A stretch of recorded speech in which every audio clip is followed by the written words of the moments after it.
Good morning, everybody. Mr. D here. Today is Friday, the 13th of May, and we are here live today from Mrs. Streeter's desk.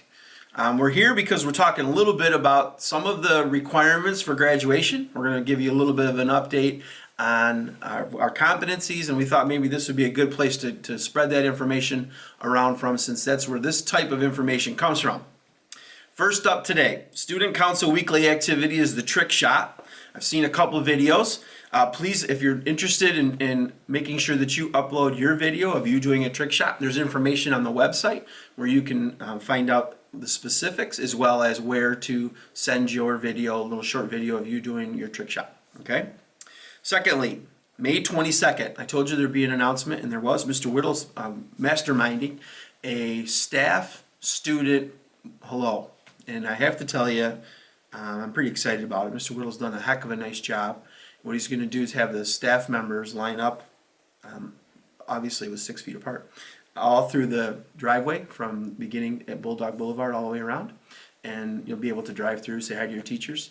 I have to tell you, I think this is going to be good for both groups. I think it'll be good for the students, because I think some of you just want to say hi to your teachers, and that's great. It will absolutely, as an adult, also be beneficial for the adults, because we miss you, and it'll be neat to just see. I know when Mrs. D and I walk around town with our dog, and sometimes we see kids, it's even just to say hello and see them from across the street. We just miss the interaction and the socialization. So it'll be an opportunity for you to see your teachers, and really thank Mr. Whittle for organizing that whole thing. Mr. Gammon's helping him out as well. He's taking care of the security piece and making sure that the roads are all set to go and that we have a safe way in and a safe way out. So thank you to both of those guys and to all the staff and students who will participate. Competency update. I promised you we would talk a little bit more today about the competency that you're going to be having. We will give you absolute specifics on Friday, so we just wanted to mention it again today. There is going to be a period of time from next Monday, which is March 18th, all the way through the end of the school year, whenever that may be, that you're going to have to work on a competency per class that you take.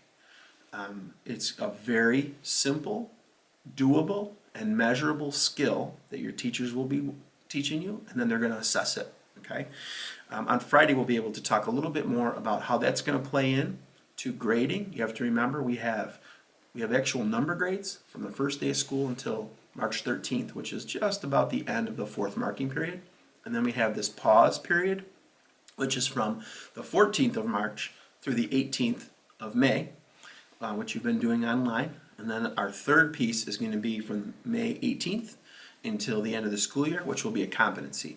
Now, boiling all that down into figuring out how to give credits is what we're going to be talking about this week. I'll be able to give you a little bit more information on that. So the only thing I can tell you is make sure you do your competencies and do the best you can. Just like we've said all along, just do your best. Get on, find out from your Google Classroom, and that's your Livonia Gmail account. What is the expectation?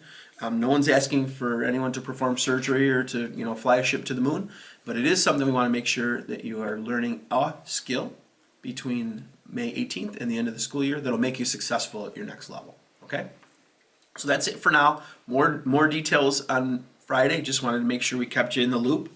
Another announcement that's come in, and the reason why it came in is because several of you have written me, and I really appreciate that.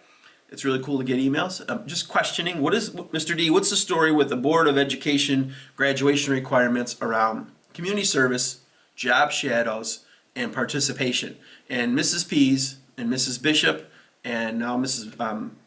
Wheaton have done a great job of trying to make sure that we have enough opportunities for kids to get all their hours completed, and then the pause hit. So at this point in time, we are going to waive those responsibilities for seniors. That does not mean that we are waiving those responsibilities for freshmen, sophomore, and juniors. So you can do community service hours over the summer as soon as they lift the pause, okay? But for seniors, we got a blessing, and that's going to be waived for the 2020 graduation, the class of 2020. Let me say that one more time. That will be waived for the class of 2020, okay?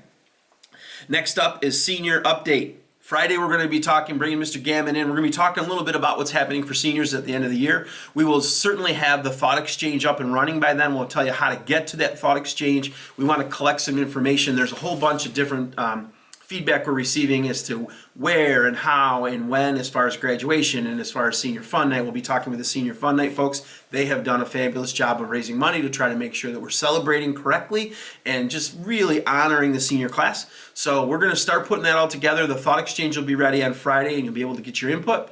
And then we will be working on that over the next couple weeks to put our plan together for that last week or so of seniors and what we're going to do to say thanks and just to recognize you. So that'll be coming out Friday when Mr. Gammon and I talk. That will include senior science, caps, gowns, yearbooks, cleaning out lockers, etc. That's all part of the plan. And before we make a plan and put it in concrete and say this is exactly what's happening, like I've said before, we just want to make sure that your input's in there so that we're doing what you think is cool. All right. Two more. Niagara chocolate. I sent an email to Mrs. Catracha today. There's been some questions on Niagara chocolate as well. She was told to put everything on pause, like all of us were. So Mrs. Catracha is right on track, and she's done nothing like, oh my gosh, no one has forgotten or dropped any balls trying to say, what are we doing? At this point in time, we were really told to put everything on pause. So now that we're starting to figure out what we might be able to do, and we have a really successful through the work of Mr. Whittle, the pick up and grab and go, and they've done everything from instruments to lockers. We'll try to see what we can do. That'll be coming up shortly with some information on that. We just, again, want to make sure we do things with quality. We want to make sure that we're doing things with excellence as well. Other than that, remember to love one another, okay? Get out there. Talk to somebody, all right? It's that personal touch. It's the hello, how are you? People are lonely. We all need each other. We need to just check in. I got a couple of emails yesterday from kids that just warmed my heart. Just said, hey, Mr. D, how you doing? Every teacher wants to see that. Every kid wants to see that. Every human being wants to be checked in on. It doesn't matter if you have where you live, how big your house is, what you do for a living. We're human beings. That's what matters. Okay. So getting those little notes, calls, emails, texts, smoke signals, whatever it is, try to reach out to somebody. Don't forget that. Okay. To close, we miss you terribly. Love you guys, and as always, God bless y'all. Have a good day.